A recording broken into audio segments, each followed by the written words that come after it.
ভাঙড়ের মানুষ যারা উপস্থিত হয়েছেন তাদের প্রথমেই আমার কুর্নিশ জানাই, সবাইকে ধন্যবাদ জানাই, সবাইকে প্রণাম জানাই, কারণ আপনারাই হচ্ছেন আমাদের দলের সবথেকে বড় ভরসা। যাদবপুর লোকসভার মধ্যেই ভাঙড়। যাদবপুর মানে হচ্ছে আমাদের এক সময়কে মমতা ব্যানার্জি আমাদের মুখ্যমন্ত্রী, রাজনৈতিক আতুলঘর।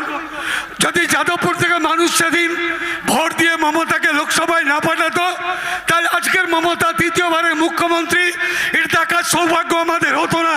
তাই আমার দল, আমরা সবাই ঋণী এই যাদবপুর লোকসভা কেন্দ্রে, কারণ এখান থেকেই মমতা ব্যানার্জির রাজনীতির উত্থান, সোমনাথ চ্যাটার্জির পরাজয়, এখান থেকে কৃষকদের জন্য লড়াই করে একদিন মমতা বন্দ্যোপাধ্যায় 34 বছরের জগদ্দল পাথর বামফ্রন্টকে এখান থেকে অপসারণ করতে সম্ভব করেছিল।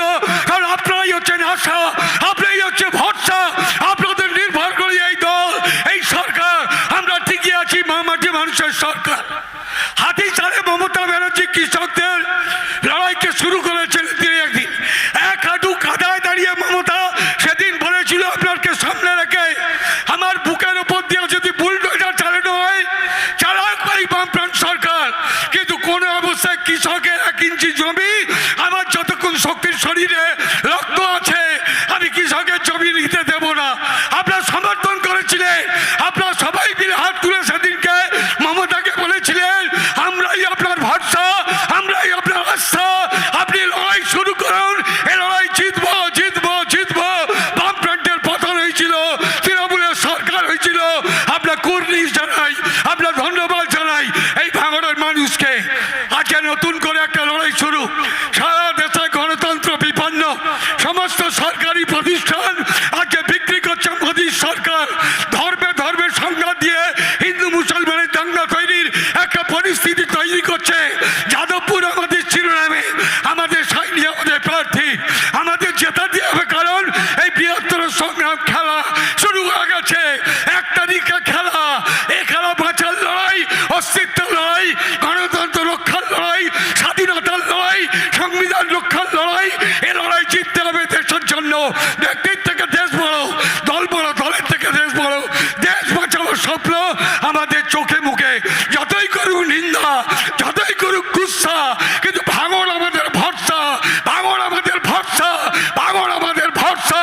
তাই ভাঙড়ের উপরে নির্ভর করে এই লোকসভা নির্বাচন 1 তারিখে আমরা সবাই সেই ময়দানে সবাই উত্তীর্ণ হব। আপনাদের নেতা বিধায়ক নওশাদ সিদ্দিকী কদিন আগে তিনি বলেছে যে নাকি অভিষেক ব্যানার্জিকে প্রাক্তন করে দেবে। আমি বলছি, প্রাক্তন আপনি হয়ে যাবেন, প্রাক্তন শুভেন্দু অধিকারী প্রাক্তন হয়ে যাবে বেঈমান। কালকে তিনি বলেছেন মমতাকে হাতে নাকি একটা বাসন নিয়ে কালীঘাট মন্দিরে বসিয়ে দেবে। দিন আসন্ন, আপনার পরে অমিত শাহ থাকবে না, বিজেপি সরকার পতন অবশ্যম্ভাবী। যদি দাঁড়াতে হয় কালীঘাটে, অভিষেককে দাঁড়াতে হবে। আর নওশাদ সিদ্দিকী 24 তারিখের 4 তারিখের পর প্রাক্তন হয়ে যাবে ভাঙড়ের মানুষের কাছে। এ লড়াই শুরু হলো, খেলা শুরু। এ খেলা জিততে হবে। আমরা মরবো, আমরা লড়বো, কিন্তু আমরা জিতবো রে, জিতবো রে, জিতবো রে। এ লড়াই বাঁচার লড়াই, এ লড়াই জিততে হবে। ভাঙড়ের মানুষ আমাদের সঙ্গে আছে। এই লড়াই আপনাদের সঙ্গে নিয়েই আপনাদের প্রার্থী সৈনিক হোক, মমতা ব্যানার্জি আশীর্বাদ ধন্য, অভিষেক ব্যানার্জি আশীর্বাদ ধন্য, তাকে বিপুল বিপুল ভোটে অতীতের রেকর্ডকে ম্লান করে এই লোকসভা কেন্দ্র থেকে আগামী দিনে জয়ী করে, এখান থেকেই অভিষেক ব্যানার্জি আর মমতা ব্যানার্জির হাত শক্তিশালী করে আমরা তৃণমূল কংগ্রেসের জয়ের ধারাকে অব্যাহত রাখবো। আমরা খেলায় জিতবো। খেলা হবে তো, খেলা হবে তো, আমরা খেলায় জিততে হবে। আমরা মরবো, কিন্তু আমরা লড়বো, আমরা জিতবো রে। সকলকে শুভেচ্ছা, সবাইকে ভালোবাসা, সবাইকে অভিনন্দন, সবাইকে প্রণাম, সবাইকে সালাম। আমাদের সেনাপতি আর কয়েক মিনিটের মধ্যে এখানে আসবে। আমরা সবাই তৈরি, জোট বাঁধুন, তৈরি হন। এ লড়াই জিততে হবে। সবাই এক থাকবেন এবং এক আমরা জিতবো। আপনাদের সকলকে আমার প্রণাম, শুভেচ্ছা, সালাম জানিয়ে আমার সংক্ষিপ্ত বক্তব্য শেষ করছি।